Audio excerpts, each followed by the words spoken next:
देख रहे हैं इंडिया न्यूज, आपके साथ मैं हूं चित्रा त्रिपाठी और लगातार इंडिया न्यूज पर आप देख रहे हैं जनादेश 2014। जी हाँ, और इस अगले घंटे में हम बात करेंगे कि किस तरह से भारतीय जनता पार्टी के अंदर परिवर्तन होने वाला है अगर एग्जिट पोल के हिसाब से मोदी सरकार बनती है। तो हम आपको बता दें कि ये पूरी की पूरी जानकारी जो हमने समेटी है उसके अपने आधार हैं, ठोस सूत्र हैं जिसके आधार पर ये जानकारी समेटी गई है और इस जानकारी के आधार पर हम ये समझने की कोशिश करेंगे कि भारतीय जनता पार्टी के अंदर किस तरह के परिवर्तन हो सकते हैं आने वाले समय में। क्या शक्ल होगी मोदी सरकार की, क्या शक्ल होगी संगठन की, क्या रोल होगा आरएसएस का, किस तरह से पार्टी काम करेगी, किस तरह से सरकार काम करेगी।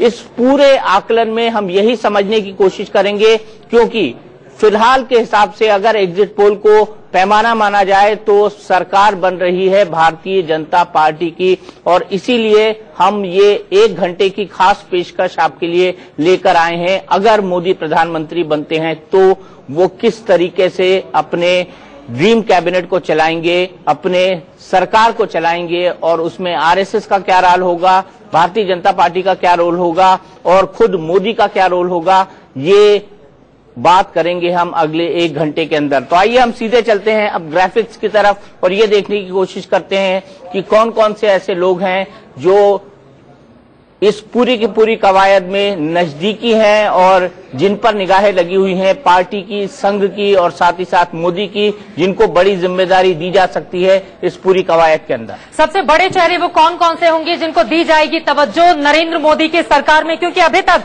जिन 7 एग्जिट पोल का हमने जिक्र किया है, सिर्फ अगर ओआरजी को हम छोड़ दें तो हमने देखा था नरेंद्र मोदी की सरकार तकरीबन 6 में बनती हुई दिखाई दे रही है और इसी वजह से अब बारी हो चुकी है नरेंद्र मोदी की सरकार के कैबिनेट की। दीपक जी हाँ, मोदी की कैबिनेट, मोदी की सरकार क्या बन रही है मोदी की सरकार, क्वेश्चन मार्क हम इसलिए लगा रहे हैं क्योंकि ये पूरी बहस जो हमारी है आधारित है वो एग्जिट पोल पर आधारित है और मोदी की कैबिनेट को लेकर 3 स्तरों पर चर्चा जो है शुरू हो चुकी है। क्या स्वरूप होगा, संघ, मोदी और बीजेपी संगठन में बातचीत चल रही है, ये अभी तक सामने निकल कर आया है। और मोदी सरकार बनी तो मंत्री कौन कौन होगा, अभी हम आपको बता दें कुछ भी फाइनल नहीं है, सिर्फ लोगों के नामों पर चर्चा चल रही है, लोगों के नाम फ्लोट हो रहे हैं और उसी आधार पर हम इस पूरे आकलन को, इस पूरे विश्लेषण को कर रहे हैं, क्योंकि भारतीय जनता पार्टी के अंदर आमूलचूल परिवर्तन होगा और मोदी सरकार में बीजेपी के वरिष्ठ नेताओं की भूमिका क्या होगी, मोदी की कैबिनेट में संघ का दखल कितना होगा, ये भी एक बहुत बड़ा सवाल है। मोदी सरकार बनी तो मंत्री कौन कौन होंगे, ये भी एक बहुत बड़ा सवाल है। और मोदी सरकार में कैबिनेट का बंटवारा कैसे होगा, ये भी एक बहुत बड़ा सवाल है। तो इन तमाम सवालों के जवाब हम तलाशने की कोशिश करेंगे अगले 1 घंटे के अंदर। लेकिन देख लेते हैं ऐसे कौन कौन से प्रमुख नाम हैं, ऐसे कौन कौन से प्रमुख नाम हैं और ऐसे कौन कौन से बड़े मंत्रालय हैं जिनके बारे में हम बात कर सकते हैं और जिनके बारे में लोगों की नजरें लगी होंगी, उसी पर हम बात करेंगे। और सबसे महत्वपूर्ण सवाल तो ये होगा कि जो वरिष्ठ नेता हैं उनकी भूमिका क्या होगी नरेंद्र मोदी की कैबिनेट में। आपके स्क्रीन पर आने जा रहा है कि सबसे वरिष्ठ चेहरा जो है बीजेपी में इस वक्त आखिर उनका होगा क्या। लालकृष्ण आडवाणी मोदी कैबिनेट में कौन कौन इसकी चर्चा करेंगे, लेकिन लोकसभा स्पीकर हो सकते हैं लालकृष्ण आडवाणी। और इसी वजह से आपसे ये सवाल दीपक जी सबसे पहला मैं कर लेती हूँ, लालकृष्ण आडवाणी की ये भूमिका निर्धारित करने के पीछे वजह क्या हो सकती है? देखिए, अभी जो बात चल रही है और जो बात हमको सूत्रों से पुख्ता जानकारी मिली है उसके मुताबिक चूंकि सबसे senior most member of parliament होंगे इस उम्र में लालकृष्ण आडवाणी, उनको प्रो टर्म स्पीकर बनाया जाएगा और प्रो टर्म स्पीकर बनाए जाने के बाद उनको कंटिन्यू की जाने की पूरी संभावना है। इस तरह के संकेत हमें मिले हैं। बिल्कुल, लालकृष्ण आडवाणी सबसे बड़ा चेहरा और जाहिर तौर पर नरेंद्र मोदी की कैबिनेट में कोई भी पद देकर उनके कद को छोटा नहीं किया जा सकता, इसी वजह से सबसे महत्वपूर्ण जिम्मेदारी उन्हें दी जाएगी। आगे बढ़ते हैं और अब दूसरे चेहरों की हम बात कर लेते हैं। नरेंद्र मोदी की कैबिनेट में कौन से चेहरे शामिल किए जा सकते हैं? नितिन गडकरी को लेकर असमंजस बरकरार है। नितिन गडकरी लगातार कोशिश में लगे हुए हैं और हमने देखा जब से एग्जिट पोल के नतीजे आए हैं सबसे ज्यादा बयान भी उनकी ओर से दिए गए हैं, लेकिन उनको लेकर असमंजस की स्थिति क्यों? जी हाँ, असमंजस की स्थिति इसलिए बनी हुई है क्योंकि एक चर्चा ये चल रही है कि नितिन गडकरी को बीजेपी का अध्यक्ष बना दिया जाए, उनको भारतीय जनता पार्टी के अध्यक्ष के तौर पर रख दिया जाए और राजनाथ सिंह को कैबिनेट में शामिल कर दिया जाए। राजनाथ सिंह हालांकि साफ साफ कह चुके हैं कि वो कैबिनेट में शामिल नहीं होना चाहते हैं, लेकिन इस पर अंतिम निर्णय सभी जानते हैं आरएसएस को करना पड़ेगा, इसीलिए इस बात को लेकर असमंजस बना हुआ है। और जो सबसे बड़ी बात है वो ये है कि आज नितिन गडकरी खुद कह चुके हैं कि वो भारतीय जनता पार्टी के अध्यक्ष पद की होड़ में नहीं है, वो अध्यक्ष नहीं बनना चाहते हैं। नितिन गडकरी खुद कह चुके हैं, लेकिन बीजेपी में होता है, लोग हाँ कहते हैं, ना कहते हैं, मान मनोबल होता है और उसके बाद अंततः जो फैसला होता है वो संघ करता है। ये बात सब जानते हैं। सीधे बात करते हैं प्रभु जी से। प्रभु जी, ये चर्चा आज दिन भर चल रही थी कि नितिन गडकरी, आज कई बड़े पोस्ट पे हमने देखा, कई जगहों पर हमने पढ़ा कि नितिन गडकरी फिर से पार्टी के प्रेसिडेंट बन सकते हैं। क्या इसकी कोई संभावना आपको नजर आती है? मेरे को बिल्कुल नजर नहीं आती, परंतु हम पत्रकारों में ये होता है कोई खबर तो कोई डायरेक्ट बात करता नहीं है, तो हम आपस में बात करके फैसला कर लेते हैं कि क्या किसको प्राइम मिनिस्टर बनाना है, किसको होम मिनिस्टर बनाना है, किसको डिफेंस मिनिस्टर बनाना है। कि हमारे पत्रकार भी कुछ पॉलिटिशियन मिल जाते हैं, हम भी उनके साथ मिल जाते हैं और उनकी बात चलानी शुरू कर देते हैं। आज आपने अगर खबर चलाई है, आप ही ने चलाई है, मैंने और किसी चैनल में देखी नहीं है, कि मोदी से मिलने के लिए 2 लोग जाने वाले हैं। पहले अरुण जेटली और मोदी को एक ही बार जाता नहीं, हमने खबर नहीं चलाई प्रभु, शायद आपको गलत नहीं, मैंने देखा मोदी, आपको गलत जानकारी है, खबर हमने नहीं चलाई। आप चेक करें। नहीं, एक खबर नीचे चल रही थी कि गडकरी और अरुण जेटली मोदी को मिलने जा रहे हैं, ये खबर आपके यहाँ भी चली है। तो जब मैं यहाँ बैठा था नीचे पट्टी चली है, आपने उसको बड़ी बात नहीं मानी, मैं उसको बड़ी बात मानता अगर ये सच है। अगर गडकरी जा रहे हैं अरुण जेटली के साथ मिलने मोदी को, तो इसका मतलब क्या हुआ कि आगे क्या होने वाला है इसकी जानकारी, क्योंकि आरएसएस की जो मीटिंग हुई थी जिसमें राजनाथ जी थे, क्योंकि गडकरी आज पहले राजनाथ सिंह से मिले, उसके बाद ये खबर आई कि गडकरी और अरुण जेटली मोदी को मिलने के लिए अहमदाबाद जा रहे हैं। गडकरी की मोदी से मुलाकात हो गई, वो गए थे गांधीनगर बजाप्ता मिल। आज की बात कर रहा हूँ मैं आज की बात कर रहा हूँ। कल जाएंगे नितिन गडकरी, खबर ये है। ना कल जाएंगे, नरेंद्र मोदी दोबारा जाएंगे, वो दोबारा कल उनकी भेंट हुई है, लेकिन एक बार मुलाकात हो भी चुकी है। जेटली के साथ जाएंगे वो, ये आज खबर चली है कि कल जाएंगे जेटली के साथ। तो जो आप कह रहे हैं कि मंत्री कौन बनेगा, अरुण जेटली और नितिन गडकरी कल मुलाकात करने के लिए गांधीनगर जाने वाले हैं। अभी तक नितिन गडकरी और जेटली इकट्ठे, खबर अगर चली है तो यही चली है, खबर अगर चली है तो यही चली है कि कल तीनों की मुलाकात होगी। खबर ये नहीं चली है कि तीनों की मुलाकात। अभी तक आपने कभी सुना जेटली और गडकरी कहीं अकेले बैठे, दोनों इकट्ठे बैठे हों कई बार एक जगह पर? पिछले 5 साल में मैंने तो देखा नहीं, सिवाय पार्लियामेंट्री बोर्ड की मीटिंग के अलावा कहीं वो इकट्ठे दिखाई नहीं देते थे। इस समय कई कलेक्टिव लीडरशिप का फैसला हुआ है कि कोई जो बात होनी चाहिए, मैं कोई गेस नहीं कर रहा, मैं सिर्फ जो कई बार होता है ना कि पदाधिकारियों के मीटिंग में बैठ रहे हैं, बात पूरी करने दिया करो यार, तुम तो वही पत्रकार हो गए ना कि बोलने नहीं देते किसी को। नहीं या बोल लो, फिर मैं बोल लेता हूँ, मेरे को अपना सेंटेंस तो पूरा करने दो भाई। मैं तो स्पिन की देख रहा हूँ कि जब पाल पड़ रही है कि लेफ्ट विंगर है या कुछ है, मैं उसको देख रहा हूँ। ये गडकरी और जेटली अगर जा रहे हैं तो मंत्री पद की जो आप बात कर रहे हैं कि जेटली भी मंत्री होंगे, गडकरी भी मंत्री होंगे, आप कह रहे हैं कि उनको अध्यक्ष बनाया जाएगा। अध्यक्ष जब बन रहे थे दोबारा, उसे 3-4 दिन 5 दिन पहले सारे मीडिया ने गडकरी के खिलाफ कैंपेन चला दिया था। उसके पीछे कौन लोग थे आप भी जानते हैं, मैं नाम नहीं ले रहा था किसी का। तो अगर इस तरह के फैसले हो रहे हैं कि गडकरी को अगर अध्यक्ष बनाना है, अध्यक्ष नहीं बनेंगे वो, उन्होंने कह भी दिया है क्लियरली। मंत्री कौन बनेगा, अगर मेजोरिटी बीजेपी की आती है उसके अंदर केवल आरएसएस, राजनाथ और मोदी ही डिसाइड करेंगे कौन मंत्री बनेगा, कोई और डिसाइड नहीं करेगा। गुजरात का मॉडल सारे देश में लागू होगा, पर सरकार में सबसे पहले लागू होगा जो मोदी चाहेंगे वही होगा। जो मोदी चाहेंगे वही होगा। सर, आप क्या कहेंगे? देखिए, मैं बिल्कुल इस बात से सहमत हूं कि गडकरी अध्यक्ष नहीं बन सकते हैं। यदि आपको याद हो, यदि हम खुलकर, जो शायद प्रभु जी नहीं बोल रहे हैं, क्योंकि उनके भी संबंध इतने रहे हैं लोगों से। सही बात तो यह है कि नरेंद्र मोदी जी, गडकरी इसी बात से परेशान थे। अभी सुधांशु जी आपके साथ थे, उनसे पूछते आप, गडकरी जी को हटाने में बड़े लोगों की भूमिका थी और उसमें अंधत्वगत्वा आरएसएस ने भी जब कहा कि नहीं भाई हटना पड़ेगा, पहले आरएसएस उनका साथ दे रहा था, इसलिए गडकरी मंत्रिमंडल में शामिल हो। और कल आप उनका चेहरा देखा हो, जो फोटो मोदी जी के ऑफिस से ही जारी हुआ है, गडकरी का मुंह थोड़ा लटका, जबकि यह है कि कल उनको क्लीन चिट मिली इनकम टैक्स की। इस आधार पर उनको मंत्रिमंडल में, देखिए वो पुराने, मतलब ड्यू रेस्पेक्ट, सब लोग जमीन से आए हैं, मोदी जी भी आए हैं, वो अपना स्कूटर चला करके ठेकेदारी से उन्होंने राजनीति में और संघ के साथ काम किया है। अभी भी चलाते हैं, पूना में अभी भी चलाते हैं। तो मतलब, लेकिन अब वो बड़े उस पर पहुंच गए, तो मंत्री बनकर, और वो खुद हम लोगों से भी जब बातचीत की, हम लोगों पूरे 2-2 घंटे की जो बातचीत में भी वो ये बताते थे कि मेरा क्या मॉडल है, मैं कैसे विकास करता हूं कोऑपरेटिव मूवमेंट पर। तो उनको एक अच्छा मंत्रालय देखे, हो सकता है कि वो भी वित्त मंत्रालय चाहते हो, अरुण जेटली जी यदि हार जाए तो उनको मंत्री बनाने में कहीं कठिनाई हो जाए, जिस तरह की खबरें हैं कि अमृतसर में वो हार सकते हैं। तब ये सवाल है कि अरुण जेटली जी को लेकिन नरेंद्र मोदी जी किनारे नहीं फेंक सकते, मतलब उनको भी या तो कुछ बनाए, या तो जेटली जी ही चाहते हो कि मैं ही अध्यक्ष बन जाऊं।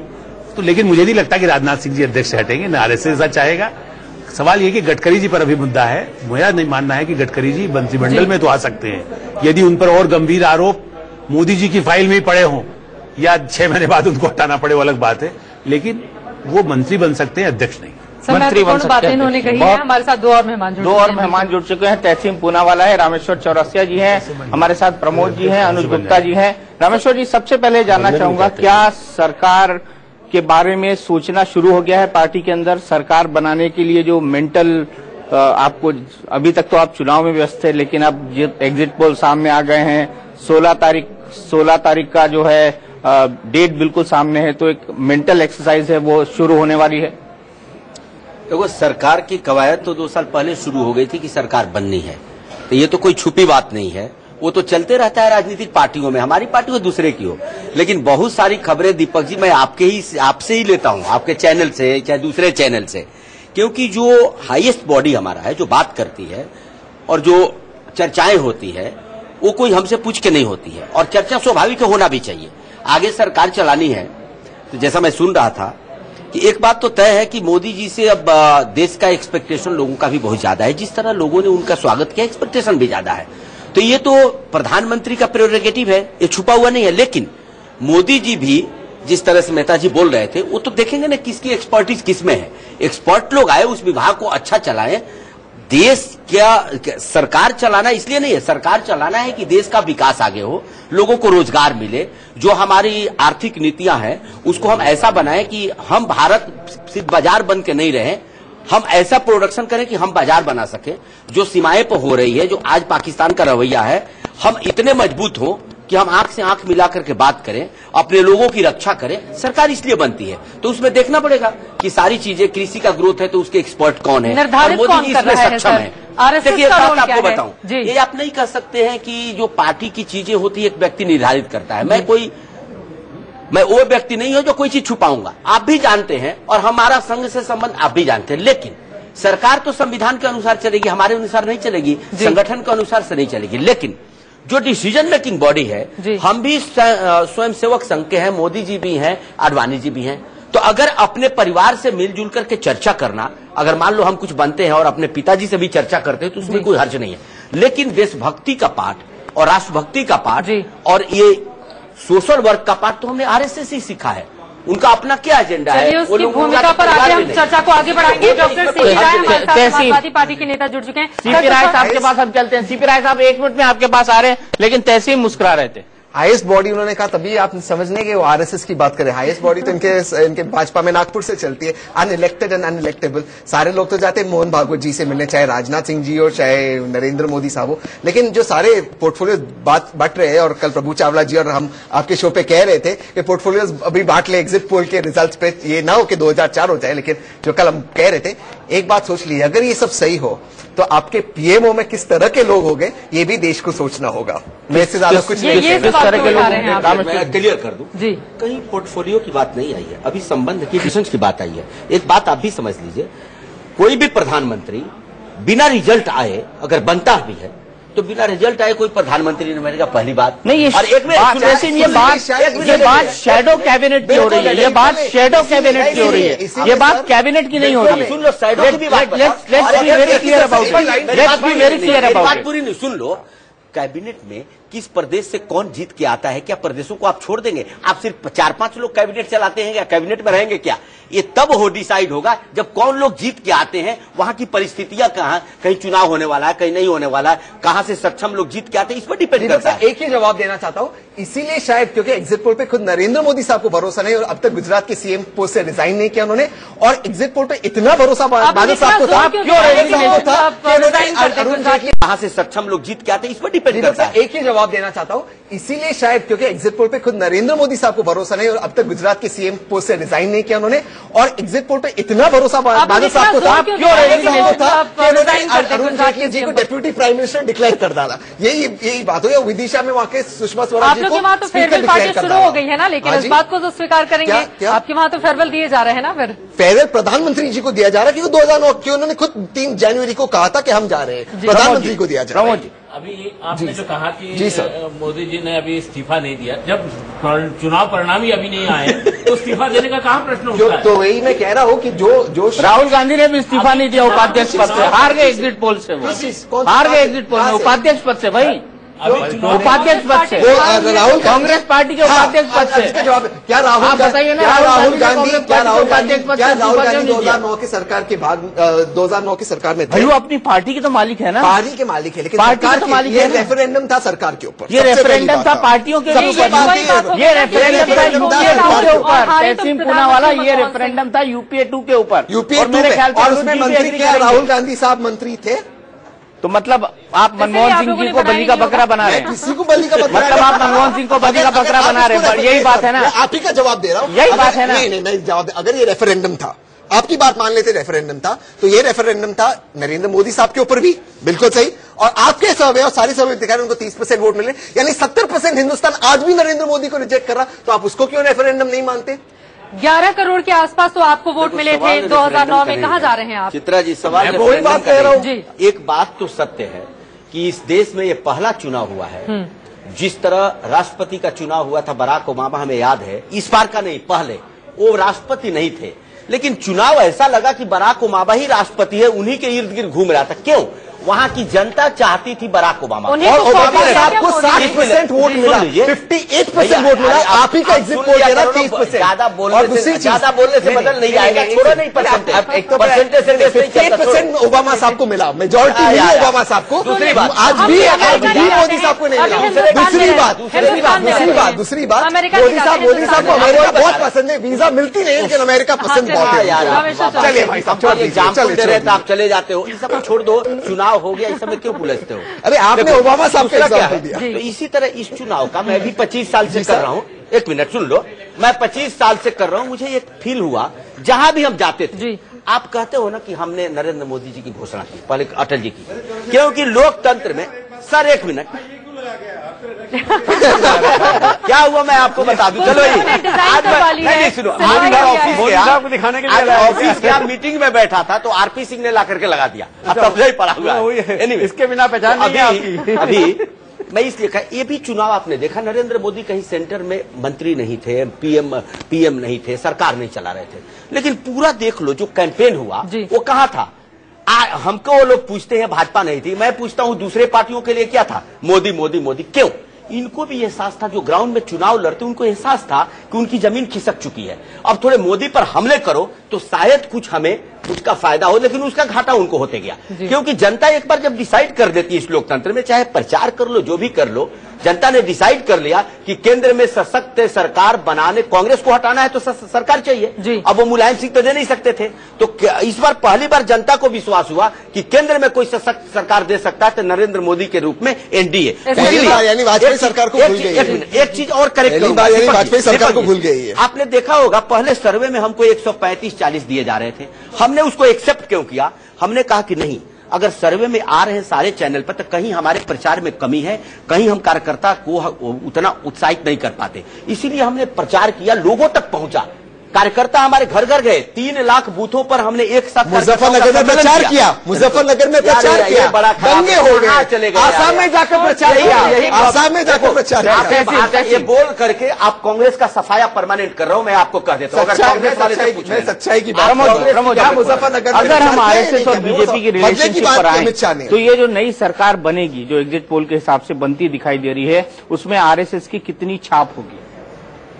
ऐसा है, जहां तक जानकारी है कि आरएसएस कभी सीधे तौर पर सरकार के कामकाज में सर इस बार तो सब कुछ सीधे तौर पे किया, इस बार तो सब करता नहीं, इस बार सरकार के कामकाज में नहीं, कामकाज में नहीं, अरे यार हमारे कामकाज में नहीं, सरकार बनाने में, रामेश्वर चौरसिया में सरकार बनाने में। एक मिनट, क्या नरेंद्र मोदी का नाम, आपसे आगे बढ़ के मैं बोलता हूँ, क्या नरेंद्र मोदी का नाम गोवा के अंदर डिक्लेयर कराने में, उसके आगे में आरएसएस, अरे भैया उसके आगे सुन लो, आरएसएस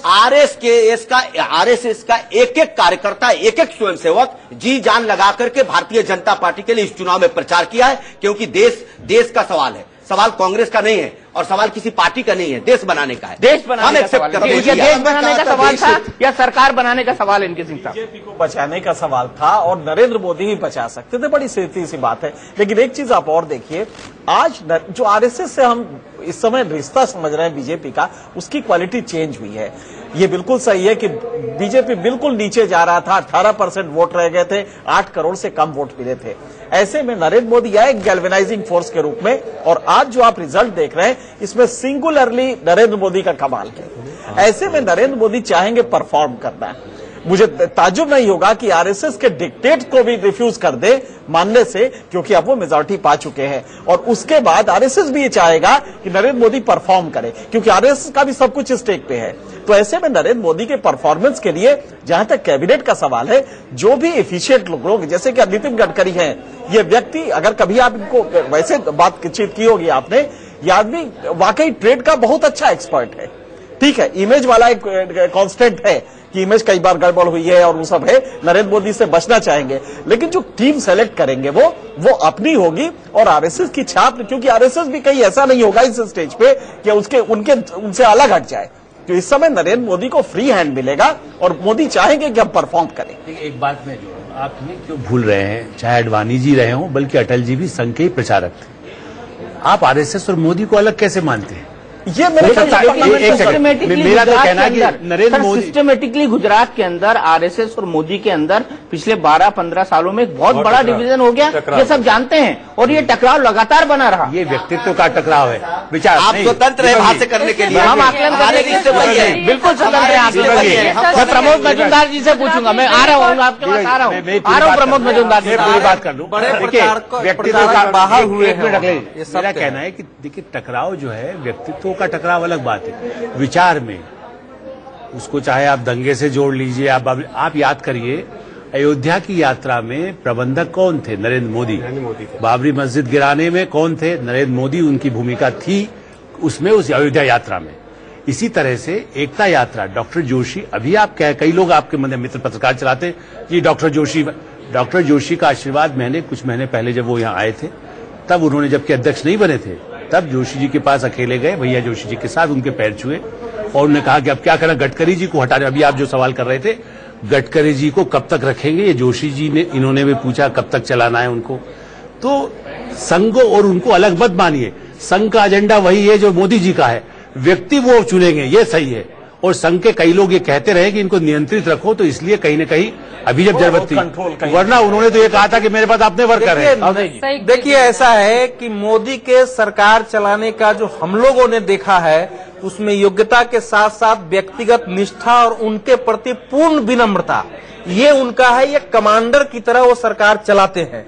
वो यही करेंगे कि जिसको वो चाहेंगे केवल संघ से उस पर मुहर लगवाएंगे, इससे ज्यादा वो नहीं करने वाले हैं, जिसको वो चाहेंगे। और मुझे ये लगता है कि जो इस समय बहुत बड़े नाम दिख रहे हैं, जो वाजपेयी जी के कैबिनेट में थे, जिनमें विनम्रता की कमी होगी, वो योग्य होते हुए भी नरेंद्र मोदी के कैबिनेट से बाहर रहेंगे और नरेंद्र मोदी संघ से इसकी सहमति लेंगे, क्योंकि वो एक छत्र नेता बन के उभरे हैं। सारे नेता उनके नाम पर जीत के आ रहे हैं। इसलिए जो प्रभु जी ने कहा, हालांकि बहुत पर हम असहमत होते हैं, गुजरात की सरकार चलाने का जो उनका पूरा प्रारूप रहा है कि एको अहम द्वितीय नास्ती, वो हमको दिल्ली में कम से कम भाजपा में दिखाई देगा। गठबंधन की बात अलग है। चलिए, गठबंधन की बात अलग है। एक छोटे से ब्रेक के लिए रुकना है, तहसीन लौटेंगे हम आपके पास। एक छोटे से ब्रेक का वक्त हो चला है, लेकिन ये भी हम जानने और समझने की कोशिश करेंगे। हाल ही में मुरली मनोहर जोशी ने मुलाकात की थी मोहन भागवत से, उसके मायने क्या हैं, और कहा गया था दिग्गजों का मोदी कैबिनेट में खास ध्यान रखा जाए। चर्चा को आगे बढ़ाएंगे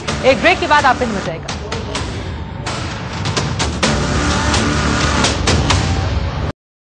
नरेंद्र मोदी से करेंगे मुलाकात, बड़ी खबर इस वक्त यही है।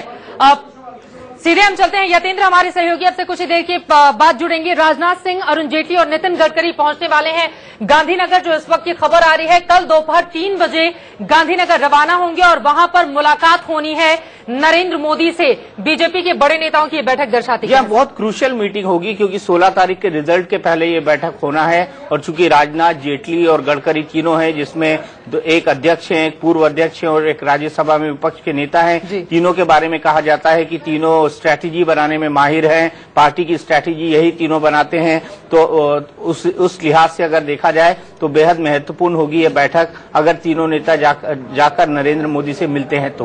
बिल्कुल, काफी ज्यादा महत्वपूर्ण होगी। राजनाथ सिंह, अरुण जेटली और नितिन गडकरी, और वहां पर पसोपेश इस बात को लेकर भी चल रहा है कि अगला चेहरा गुजरात का कौन होगा। बिल्कुल, अगला चेहरा गुजरात का कौन होगा ये भी पशुपेश चल रहा है। लेकिन आज जो बैठक हुई इसमें बड़े फूलों से, गुलदस्तों से नारे भी लगे, विधायकों ने नारे भी लगाए थे। बिल्कुल, हम लगातार बता रहे हैं राजनाथ सिंह, अरुण जेटली और नितिन गडकरी जाने वाले हैं। और आज हमने देखा था जब नरेंद्र मोदी पहुंचे हुए थे अपने विधायकों के बीच में, तो नरेंद्र मोदी के जयकारे वहां पर लगाए गए और सब लोग काफी ज्यादा खुश थे। हम चर्चा को यहीं से आगे बढ़ाते हैं, अपने संवाददाता के पास भी हम चलेंगे। बिल्कुल, संवाददाता के पास चलेंगे, लेकिन अब मैं प्रमोद मजूमदार जी के पास सबसे पहले जाऊंगा। मजूमदार जी, आडवाणी जी का रोल क्या होगा?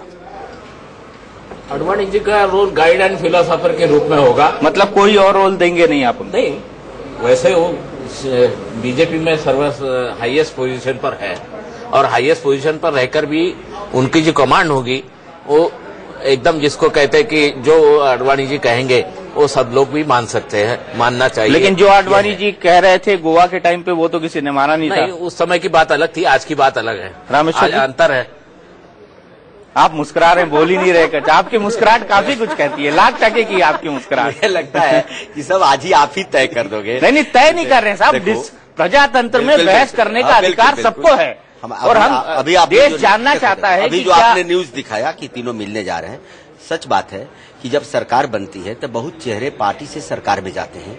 दोनों डिसाइड उन्हीं को करना पड़ता है। पार्टी के भी चेहरे डिसाइड करने पड़ते हैं, सरकार के भी करने पड़ते हैं। अगर इस पर मंथन हो रहा है तो इसमें कोई गलत नहीं है, लेकिन वहां क्या डिसीजन होगा वो तो वहां मिलने के बाद फिर पार्लियामेंट्री बोर्ड बैठेगी, कंसल्ट होगा, उसके बाद नहीं। लेकिन आपने मेरे सवाल का जवाब नहीं दिया। आडवाणी जी का रोल क्या होगा? क्या आडवाणी जी नरेंद्र मोदी के मंत्रिमंडल में मंत्री बनेंगे? क्या आडवाणी जी नरेंद्र मोदी के मंत्रिमंडल में मंत्री बनेंगे? आडवाणी जी का रोल वही होगा जो आडवाणी जी चाहेंगे। क्षमा चाहता हूँ, कुछ बोले सकते हैं। 160 सीट निकली तो रोड बदल जाएगा। हमारे साथ सीपी राय बहुत देर से जुड़े हैं। मैं प्राइम मिनिस्टर बनूंगा, बना देंगे। आपने कहा जो चाहेंगे वही होंगे। बिल्कुल, एक बार सर, वो हर चीज बिटवीन द लाइन्स नहीं पढ़ा जाता। बिटवीन द चीजें प्रधानमंत्री तो हम कर चुके, प्रधानमंत्री की घोषणा तो हम कर चुके हैं, कुछ नहीं कह सकते, उनकी सहमति से कर चुके हैं। आपने कहा कि जब ज्यादा के पूछते हैं कि हम क्या दाव लगाए, बस प्रधानमंत्री की घोषणा तो कर चुके हैं। प्रधानमंत्री के कैंडिडेट के रूप में नरेंद्र भाई चुनाव लड़े, तो आप ये कहिए ना, प्रधानमंत्री के अलावा जो कहेंगे हम कर देंगे उनको। आते हैं हम आपके पास। हमारे साथ डॉक्टर सीपी राय, समाजवादी पार्टी के नेता, लखनऊ से बड़ी देर से मौजूद हैं।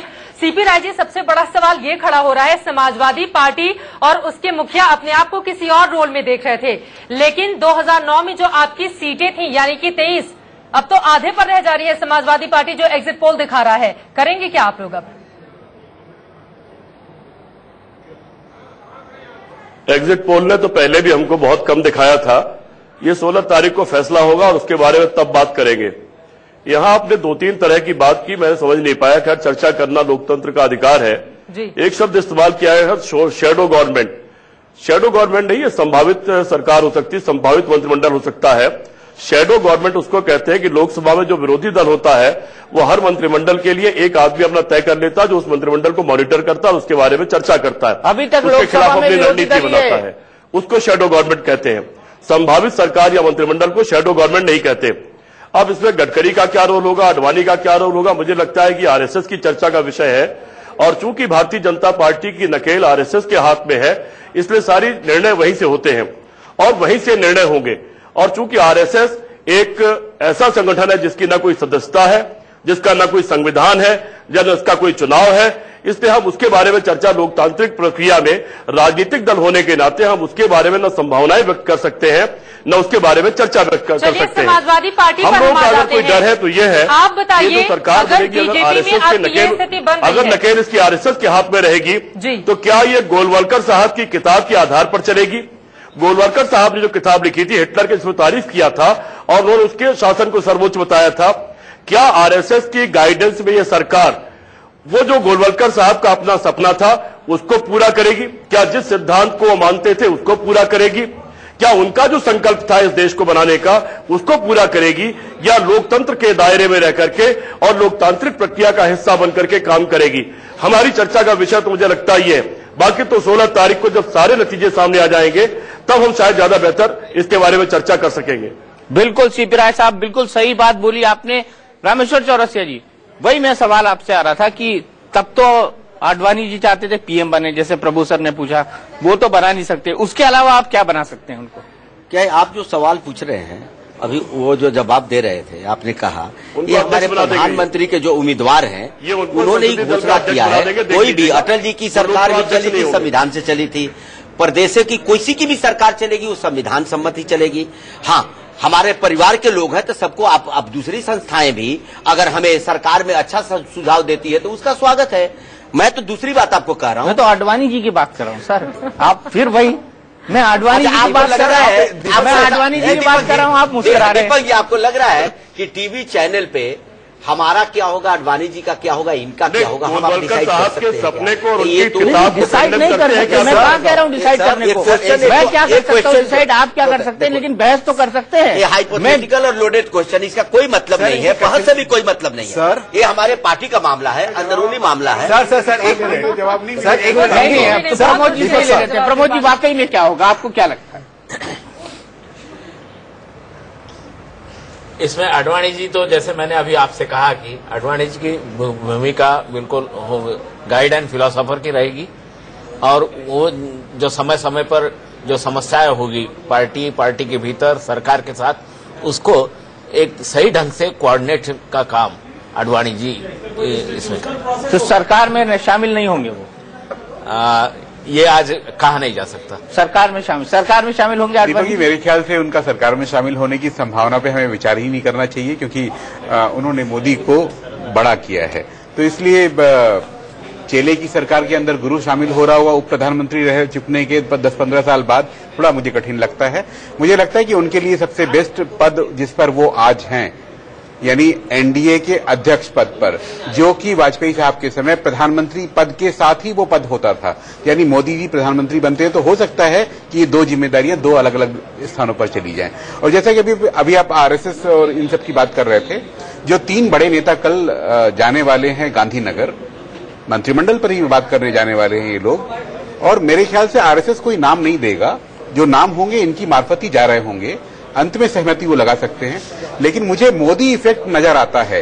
अभी तक होता था राज्यों के नेता दिल्ली आया करते थे, अब दिल्ली के नेता किसी राज्य की राजधानी में जा रहे हैं। ये मेरे ख्याल से एक बहुत बड़ा बदलाव है भारतीय राजनीति में, बहुत बड़ा बदलाव है, ये एक बड़ी बात है। अवधेश कुमार जी, आपको क्या लगता है, क्या रोल होगा आडवाणी जी का?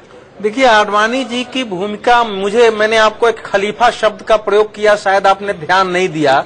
जो अखाड़े होते हैं उसमें सबसे बुजुर्ग जो होता है वो खलीफा बन के बैठ जाता है, उसकी कोई घोषित भूमिका नहीं होती है, समय समय पर लोग जाके पूछते हैं। लेकिन भारतीय जनता पार्टी में से चाहेंगे लोग कि इनका मुंह बंद करो, जो आपने स्पीकर का दिखाया वो बनना नहीं चाहेंगे। वो ज्यादा से ज्यादा उपराष्ट्रपति पर उनकी सहमति हो सकती है अगर आगे भविष्य आती है। राष्ट्रपति क्यों नहीं, अगर उपराष्ट्रपति अगर वो उस प्रकार से बहुमत होगी तो वो भी उनकी संभावना हो सकती है। लेकिन ये एक बात साफ दिख रहा है कि जिस ढंग से वाजपेयी जी के यहाँ सब नेता मिलने जा रहे थे, जो अनुज जी ने कहा, अब सत्ता का केंद्र भारतीय जनता पार्टी में जब तक प्रधानमंत्री नहीं वो बन रहे हैं तो गांधीनगर में सिमट रहा है। इसलिए आडवाणी के भी नियति का निर्धारण उस गांधीनगर से ही अब होने वाला है, ये बिल्कुल निश्चित है। बिल्कुल।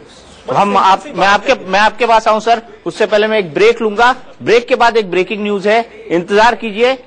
फिलहाल एक ब्रेक। तो इस वक्त एक ब्रेकिंग न्यूज आ रही है, सीधे उसका रुख कर लेते हैं। नितिन गडकरी ने लालकृष्ण आडवाणी से मुलाकात की है, और ये मुलाकात किस सिलसिले में हुई है, सीधे चलते हैं हमारे सहयोगी यतीन्द्र के पास। और उसके बाद नितिन गडकरी ने आडवाणी से मुलाकात की है, और आडवाणी से मुलाकात के बाद उन्होंने राजनाथ सिंह से भी मुलाकात की है। सीधे चलते हैं हमारे सहयोगी यतीन्द्र के पास। यतीन्द्र, क्या मायने हैं इस मुलाकात के? देखिए, आज सुबह भैया जी जोशी जो संघ के सर कार्रवाई और गडकरी की बात हुई थी फोन पर, जिसके बाद तय किया गया कि पहले गडकरी आडवाणी से जाकर उनका मन टटोलेंगे, क्योंकि अभी तक आडवाणी की पोजीशन को लेकर स्थिति साफ नहीं हुई कि अगर नई सरकार बनती है तो आडवाणी की नई सरकार में पोजीशन क्या होगी, क्योंकि संघ और बीजेपी के तमाम नेताओं का मानना है कि आडवाणी मोदी के अंडर में काम नहीं करेंगे, तो इस नाते उन्हें अलग से कोई पोजीशन देनी पड़ेगी। इस वजह से आज संघ के निर्देश के बाद गडकरी आडवाणी से करीब 12 बजे मिलने गए। उनका मन टटोला कि वो आखिर में क्या चाहते हैं और किस तरह का उन्हें सम्मानजनक उनकी स्थिति नई सरकार में बनी रहे। आडवाणी से बात करने के बाद शाम को गडकरी राजनाथ सिंह के पास पहुंचे, वहां पर उनके बारे में चर्चा की कि किस तरह से उनकी स्थिति को एक आदर्श स्थिति के रूप में माना जाए। हालांकि इस चर्चा में बात निकल कर आई, या तो एनडीए के चेयरपर्सन के तौर पर उनकी नियुक्ति की जाए, या फिर जो जिस तरह से नेशनल एडवाइजरी काउंसिल यूपीए सरकार में थी उस तरह की कोई अलग कमेटी बनाई जाए और उसका चेयरपर्सन आडवाणी को बनाया जाए। लेकिन अभी तक उस पर कोई अंतिम फैसला नहीं हो पाया, क्योंकि इस दौरान मोदी से बात की और उसमें तय हुआ कि गडकरी, जेटली और राजनाथ तीनों ही कल गांधीनगर जाएंगे, मोदी से बात करेंगे और उसके बाद सरकार के स्वरूप के साथ साथ आडवाणी की पोजीशन पर भी चर्चा की जाएगी। जी, तो कल की जो बैठक है जिसमें गडकरी, जेटली और राजनाथ तीनों नरेंद्र मोदी से मिलने गांधीनगर जा रहे हैं, उसके अंदर क्या डिस्कस होना है?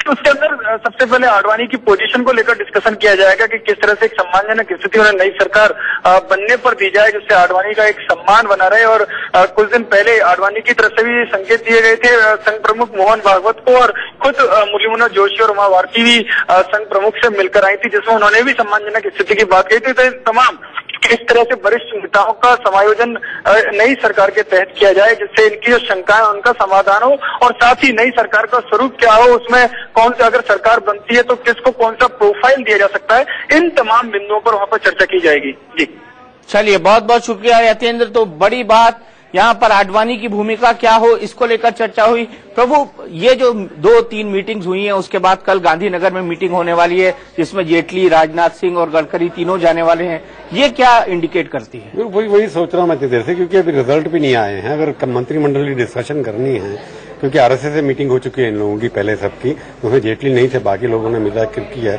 इसमें एक चीज बड़ी स्पष्ट हो रही है कि नितिन गडकरी जो है ये बिचौलिए का रोल प्ले कर रहे हैं। अडवाणी से भी वही मिले, राजनाथ से भी मिले, राजनाथ डायरेक्ट अडवाणी से मिलने के लिए नहीं गए। तो अडवाणी जी को ऑन बोर्ड लेकर के क्या करना है, आगे किस तरह से पार्टी चलानी, क्योंकि मंत्रिमंडल का फैसला नहीं हो सकता जब तक रिजल्ट नहीं, कौन जीत रहा है कौन आ रहा है, कैसे मंत्रिमंडल बनाएंगे। और उसमें चीफ मिनिस्टर कौन बनेगा, इसके ऊपर भी चर्चा हो सकती है, वहां जाकर के हुए नामों के ऊपर होगा। तो जो कल जो जा रहे हैं वो डिस्कशन है, जो पहली बात है कि पहली बार दिल्ली के नेता पहले क्षेत्रीय नेताओं का भविष्य डिसाइड करते थे। एक बार राजनाथ सिंह ने मेरे को इंटरव्यू में कहा था कि जो नेशनल नेता हैं उनका कोई स्टेट नहीं है, वो किसी स्टेट के लीडर नहीं है, और जो स्टेट के लीडर हैं उनका कोई नेतृत्व नहीं है।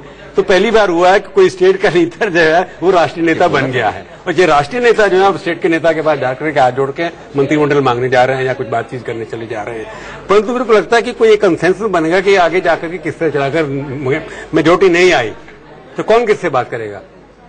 समय बहुत कम है कि कांग्रेस के अंदर जो हो रहा है आज, कांग्रेस की तरफ से बाकी लोग भी मिलकर के, जो मेरी सूचना है, सब लोगों से बातचीत कर रहे हैं कि हम जब मिलकर के इकट्ठे होकर के अगर हमारे नंबर 270 से ज्यादा हो जाते हैं, क्या हम पहले पहल करके राष्ट्रपति के पास जा सकते हैं कि नहीं आ सकते। हो सकता है इसकी भनक मोदी को पड़ गई हो, इनको लगता हो कि हमारी अगर मेजोरिटी नहीं आई और बाकी लोगों की मेजोरिटी हमसे ज्यादा है, हमारे विरोधियों की मेजोरिटी ज्यादा आ गई, इससे पहले कि हमारे पास एलाइज आए, हम कोई स्ट्रेटेजी बना सकते हैं। जयललिता से कौन बात करेगा, थाने से कौन बात करेगा।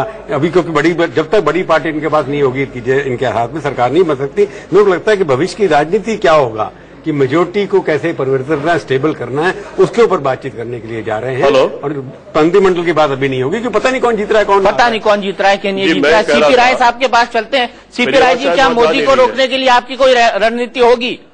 क्या मोदी को रोकने के लिए आपकी कोई रणनीति होगी अगर हंग पार्लियामेंट आती है तो? मैं मोदी का सवाल क्यों उठाऊं? मैं भारतीय जनता पार्टी के हम लोग खिलाफ हैं और भारतीय जनता पार्टी के खिलाफ हमेशा से रहे, उसकी नीतियों के कारण। मैं लेकिन उसके पहले एक सवाल मैं पूछ रहा था जो आप तक शायद पहुंच नहीं पाया। मान लीजिए कल का ये सारा झूठा हो जाता है और एनडीए को कुल मिला के 225-30 सीट मिलती है, तो सारी कवायद बेकार हो जाएगी, ये सब फिर सारी कवायद ये यूजलेस हो जाएगी। अभी 16 तारीख तक इंतजार किया जाए, कोई किसी को रोकने, व्यक्ति को रोकने का कोई मतलब नहीं है।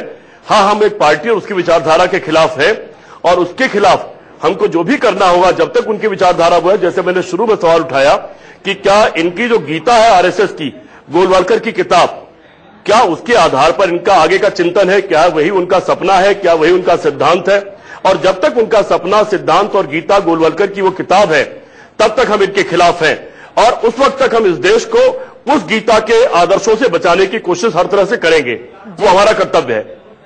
एक सवाल रामेश्वर चौरसिया जी से मैं ले लेती हूँ। सर ये बताइए, जिसका जिक्र इन्होंने किया, अगर 220 से 40 के आसपास सिमट गया एनडीए, फिर क्या करेंगे आप लोग? कवायद अभी से तेज कर दी आप लोगों ने कैबिनेट बनाने की। जितनी बातें हो रही है आपको, ये सब संभावनाओं पर आधारित है, असंभावनाओं का ही खेल है। ये जितनी चर्चा आप कर रहे हैं, आपने एग्जिट पोल, हमने तो कभी नहीं बोला। एक मिनट, हमने एग्जिट पोल को सुन तो लीजिए, आपका सर्वे है ये। हमने एग्जिट पोल को हमने कभी बोला क्या एग्जैक्ट पोल है? आप कह रहे हो कि हमको 272 आ रहा है, हम तो कह रहे हैं हमको 350 आ रहा है। जनता के बीच में जब गए तो हमें मालूम है कि हर आदमी मोदी मोदी चिल्ला रहे हैं, चुनावी अलग है, 350 आप कल्पना दूसरी कर रहे हो। हम कह रहे हैं कि अगर ये सुनामी है, चुनावी सुनामी, जिसमें सारी पार्टियां साफ हो रही है, तो 77 से बड़ी सुनामी है और बड़ी लहर है। यूपी और बिहार में अगर हम 100% जीत जाए तो इसकी कल्पना भी आप कर भी सकते हो। मतलब ये कोई अप्रत्याशित नहीं होगा, इसलिए मैं आपको बोल रहा हूँ। अभी मध्य प्रदेश मतलब चाणक्य के जो एग्जिट पोल है उसी पर आप चल रहे हैं। हर गली में, हर कूचे में इस बार सिर्फ मोदी मोदी था, क्योंकि ये वेव कभी कभी देश में आता है। गोलवलकर जी की जो बात कर रहे हैं भाई साहब, आपको एक बार बता दूं, सपा के आप नेता हैं, अगर नहीं जानकारी है तो जानकारी रख के चलिए। 6 साल हमने संविधान से के अनुसार सरकार चला है। गोलवलकर जी की किताब को गलत कोट मत कीजिए, और ये भ्रम फैलाने की कोशिश जो आप करते रहे, उसी से आपका सफाया हो रहा है। यूपी में सरकार चला नहीं पा रहे हैं। गोलवलकर साहब की किताब, साहब बिल्कुल सही कह रहे हैं। गोलवलकर साहब की किताब द आइडिया ऑफ इंडिया में लिखा हुआ है कि हिटलर जिस तरह से देश है, वो किताब का नाम कोट कर रहा हूँ। बिल्कुल सही कह रहे हो, बिल्कुल सही कह रहे हैं। क्या आप आरएसएस के मूल मंत्र को जानते हैं? क्या मूल दृष्टि को जानते हैं? और आप लोगों का बहुत शुक्रिया इस चर्चा में शामिल होने के लिए। बहरहाल 16 मई का सभी को इंतजार करना होगा, जब एग्जिट पोल क्या एग्जैक्ट पोल में तब्दील हो पाते हैं। फिलहाल हमारी इस बड़ी बहस में अभी के लिए बस इतना ही, लेकिन आप कहीं जाएगा नहीं, क्योंकि आगे आपको दिखाएंगे आपके शहर यानी कि आपके संसदीय क्षेत्र से कौन सा नेता जीत रहा है। एक ब्रेक के बाद आप कहीं मत जाएगा।